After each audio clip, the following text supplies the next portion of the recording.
name of Jesus. I want to tell you a love story about a little child.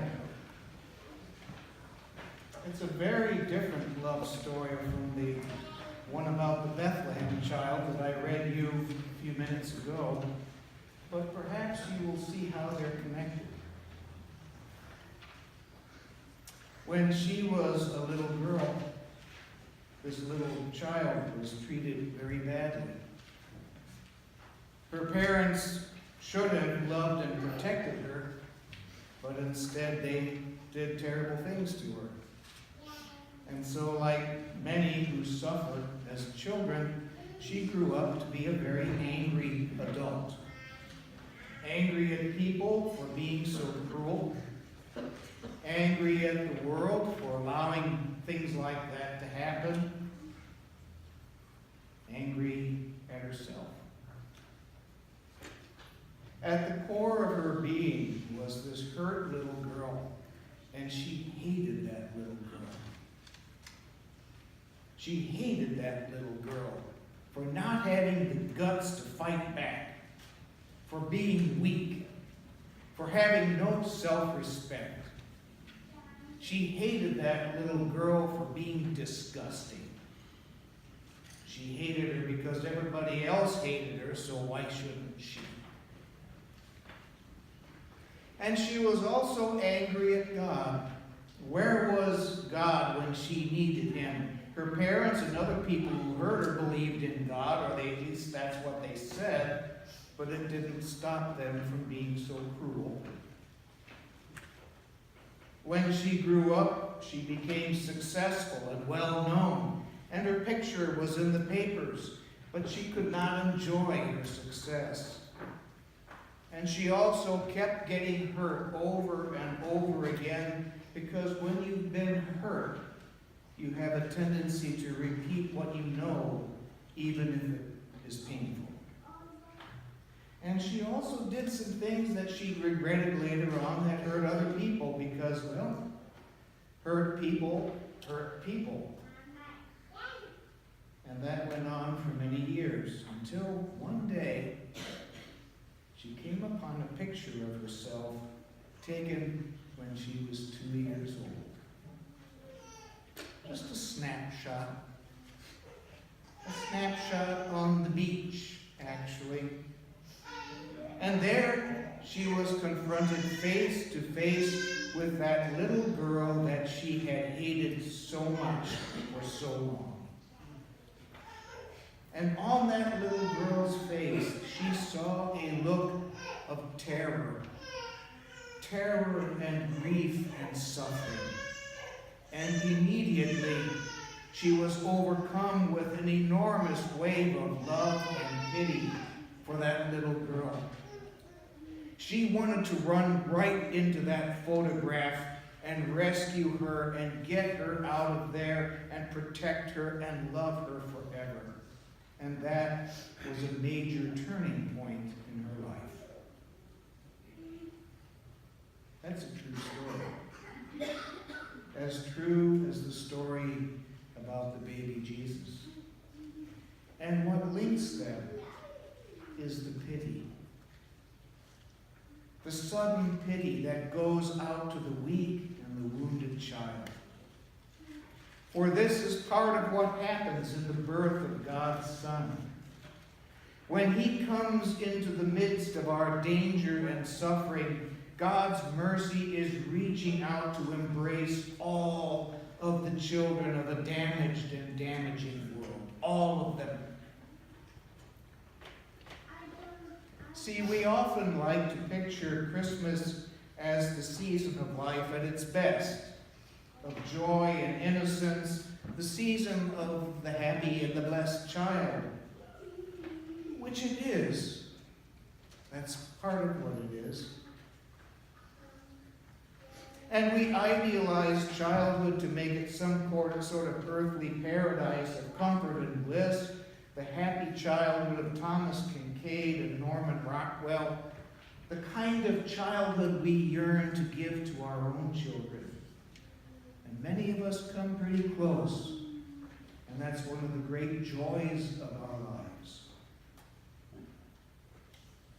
But listen to these words that a good biblical scholar wrote about what it meant to be a child in the time of Jesus.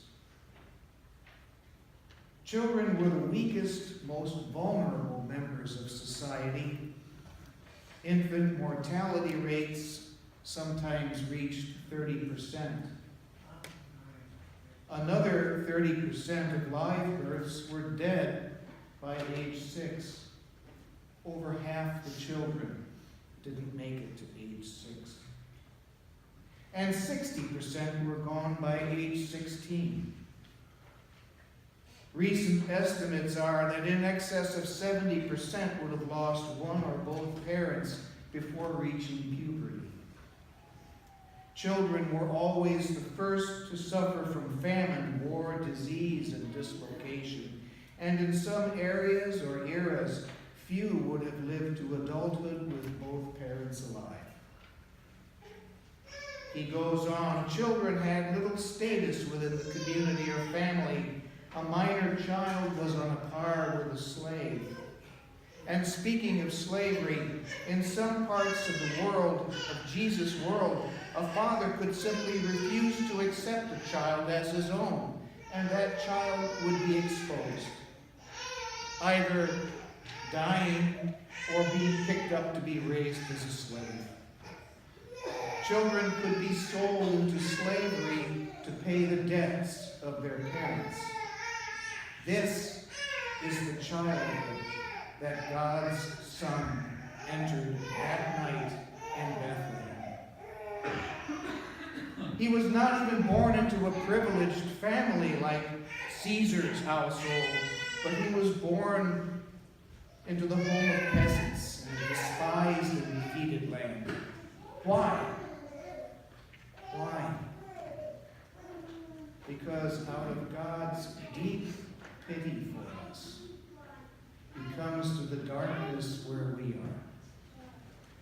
The sight of his Son coming among us full of grace and truth also changes the way we see, so that we can see ourselves and others in a new light, flooded and illumined with God's own love and pity and mercy. Now, because this child has come among us, we may be certain to see the human race through the lens of God's mercy.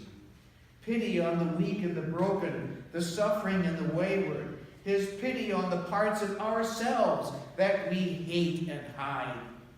The parts of others we don't want to know about. His pity not only on the favored child, but on the child of the despised foreigner. His pity not only on the frightened, tearful child, but on the angry, unruly, disagreeable youth and adult that child often grows up into. When a child is hurt, we're shocked and outraged. We see it on the newspaper or on TV, and we wonder, how can anyone do that to a child? But they do all the time.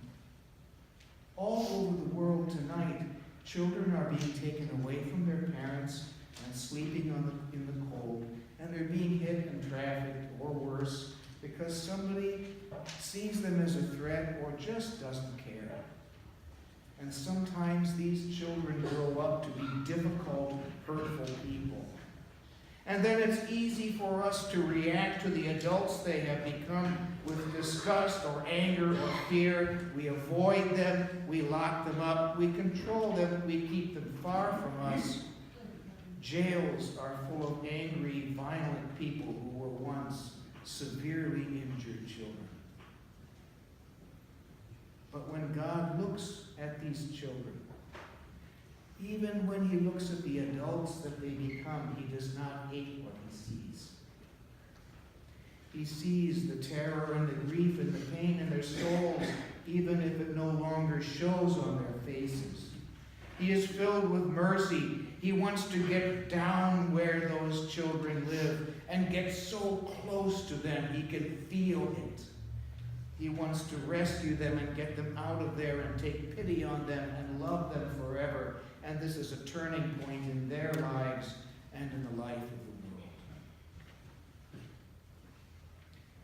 It seems that as long as there have been human beings, there have been basically two outlooks. One identifies certain human beings as perhaps undesirable or useless or unnecessary, as non-performing assets in which we should invest nothing, as write-offs and throwaways. And the other group sees them differently. And our Lord comes among us so that we may learn to see the Christ child in every child, the image of God in every face. And the group that sees these children and the adults they become in that way will work with unsentimental, tireless, realistic effort and care to see what can be done to bring out in their lives whatever it is that God seems